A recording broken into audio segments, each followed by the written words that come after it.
Hello everyone, আজকে চলে গেছিলাম আমি আমার মামার বাড়ি। মাস্ক অবশ্যই পরবো এখন, কারণ নিপা ভাইরাস হচ্ছে প্রচণ্ড পরিমাণে। আজকে মামা বাড়ি যাওয়ার মেইন কারণ হলো গঙ্গা স্নানের মেলা। আর এই গঙ্গা স্নানের মেলার জন্য ট্রেনে প্রচণ্ড ভিড়।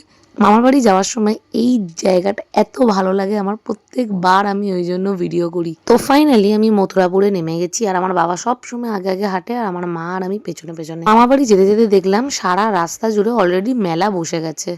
হ্যাঁ, আমার মামার বাড়ির দুধার দিয়ে এরকমভাবে মেলা বসে। তারপরে আমরা বেরিয়ে গেছিলাম মোয়া কিনতে। তোমরা তো সবাই জানো জয়নগরের বিখ্যাত মোয়া, আর আমার মামার বাড়ি জয়নগরে। এই সেই দোকান যেখান থেকে আমার বাবা প্রত্যেক বছর মোয়া কেনে। এই দোকান ছাড়া আমার বাবা মোয়া কিনবেই না।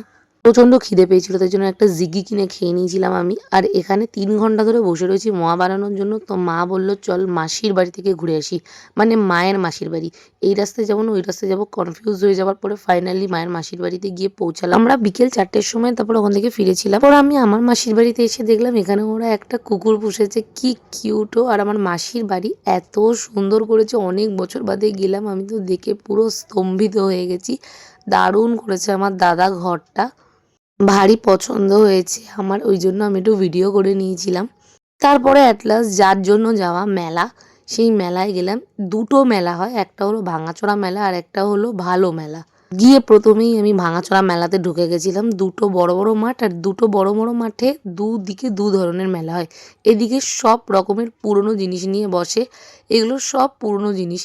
তো আমি বললাম এখানে কি হবে, বেকার বেকার চল ওই মাঠে যাই। তো অনেকটা হাঁটতে হাঁটতে ফাইনালি এই মাঠে এসছি। এই মাঠে প্রচণ্ড ভিড়, কারণ এই মাঠেই মেইন মেলাটা বসে। অনেক খোঁজার পরে ফাইনালি আমি একটু কানের দুলের দোকান আর চুড়ির দোকান পেয়েছি। আর আগের দিন তো দেখিয়েছিলাম গঙ্গা স্নানের মেলা থেকে আমি কি সুন্দর চুড়ি কিনেছি। এখানে মোটামুটি দাম রিজনেবলই নেয়। আমাদের ওখানে 12 ভূতের মেলার মতো এত সাংঘাতিক দাম নেয় না। এখানে এত ভিড় যে আমি ভিডিও করার কিছুই পাচ্ছিলাম না, যেদিকেই তাকাচ্ছি শুধু লোক আর লোক। তোমরা কি জানো এখানে খাট আলমারি সমস্ত কিছু বসে, এখানে কি না নেই। কারা কারা গঙ্গা স্নানের মেলায় এবছর গেছো কমেন্ট করো। টাটা।